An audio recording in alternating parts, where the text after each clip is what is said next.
If you're looking for a Formula style racing wheel for your sim setup, you're going to want to know about the Moza FSR2 Formula Wheel. I think it's fair to say that Moza is now a major player in the sim racing space, with a range of wheelbases, pedals and wheels for pretty much every style of racing. But today we're talking Formula wheels, with the FSR2 Formula Wheel aimed at sim racers who play games like F125 as well as open cockpit Formula style racing on games like iRacing, Assetto Corsa and Automobilista 2. The wheel is priced at £649 in the UK and $649 in the US, which is around £300 more than Moza's GT style wheel, the GS V2P, as well as the Thrustmaster Ferrari SF1000 wheel add-on. But in terms of premium Formula style wheel options, now bear with me here, Moza's latest is actually pretty reasonable considering the feature set, with wheels from brands like iRacing, Cube Controls, Gomez Sim and Assetto are around or above the £1,000 mark.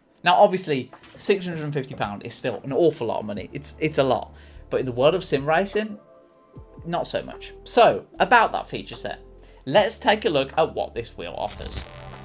The Moza FSR2 Formula Wheel is 280mm in size, which is perfect for Formula racing, with this 4.3-inch touchscreen display smack bang in the middle of the wheel.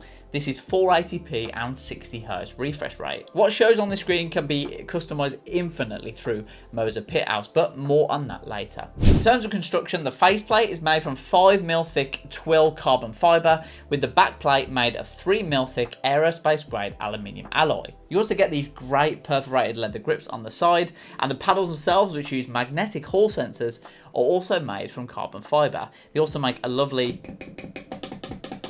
satisfying sound as well, but I'll go into the performance of those a little bit later. Now in terms of LEDs, you get the 10 LED lights on the top, which are the shift indicator lights, as well as the 6, 3 on either side mounted signal lights. These can all be customized, so you can have different colors or patterns for RPM, as well as different colored lights in these areas for things like red flags and safety cars, etc. So these can blink a different light depending on what you want them to. Now in terms of buttons, the 10 short travel buttons in total, all of which have a backlight. You get 3 on the top right here, 3 on the top left, you get 2 either side of the screen here, and you get 2 down below by the dials. You also get stickers in the box that allows you to customize these buttons, so if you want the DRS that side or you want it to say a different thing, you can just put a sticker on and it can look how you want it to. Speaking of dials, you get 5 rotary encoders, with each having 12 steps of travel. So you can go 1, 2, 3, 4, 5, all the way around to 12, and you can do that on each one. These are all labeled as different things, so you've got MGU for this one,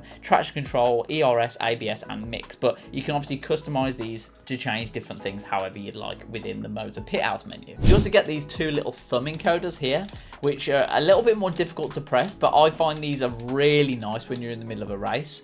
Especially these are labeled diff for differential and BB for brake balance. I find these are much more useful than these ones when you're actually racing in the middle of a race. If you're on a straight, obviously you can change different bits more easily on here just with one hand, but if you're going around a bend or you're just in a part of a track where there's no straight, these things just allow you to quickly change the diff or the brake balance, or again you can change these to however you want them in Moza Pithouse as well. So I like these little additions of these ones. You also get 2 of these nipple style joysticks right here that make a lovely clicking sound, but these can also be turned as well, so you get a 7-way switch on here as well, and these you can program these to do little adjustments as well if you want.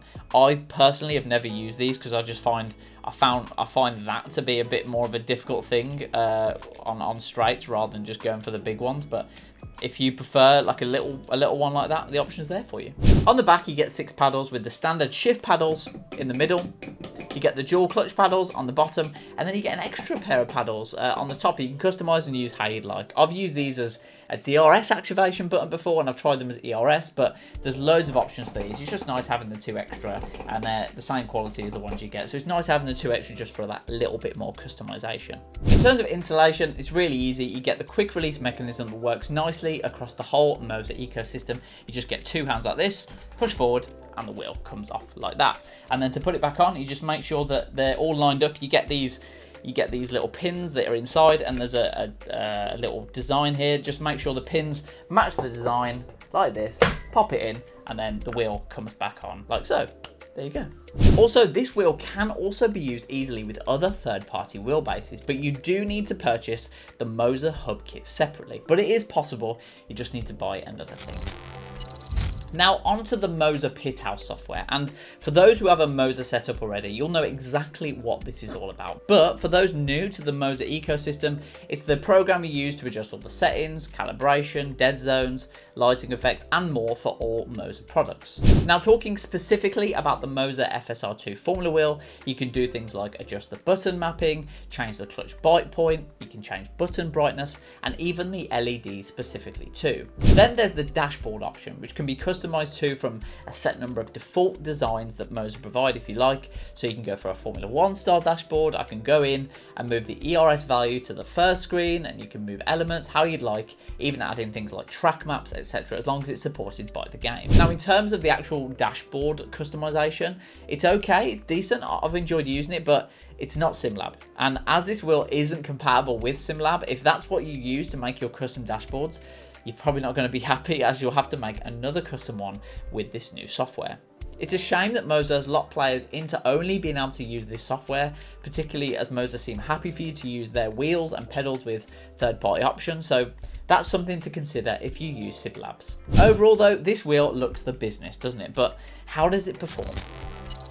Thanks to the carbon fibre and aluminium construction combined with the leather on the grips, this gives the wheel a real quality feel that cheaper options just cannot match, and honestly, this might give some of the more expensive options a run for their money too. When using the wheel in games, it feels absolutely superb, with absolutely zero concerns about rigidity and stability when driving, even with high force feedback running through the wheel. I used a Moza R9 wheelbase with it and it was able to handle it with ease. Look, when you're sim racing with a powerful direct drive wheelbase, the last thing you want is to feel worried or concerned about the wheel moving around or making strange noises or just bending and generally feeling cheap or poorly built, but there's absolutely zero concerns with the FSR2 Formula Wheel. Ergonomically, no concerns either. It's great for racing, even in 100% races, and these lovely leather grips play a big part in that. Honestly, I had no issues, apart from the fact I probably need to go to the gym a bit more because my arms are sore after 100% race, trust me. Now, in terms of the buttons, switches and rotary encoders, very few complaints, honestly. They all work as expected and allow you to change settings quickly when you're driving.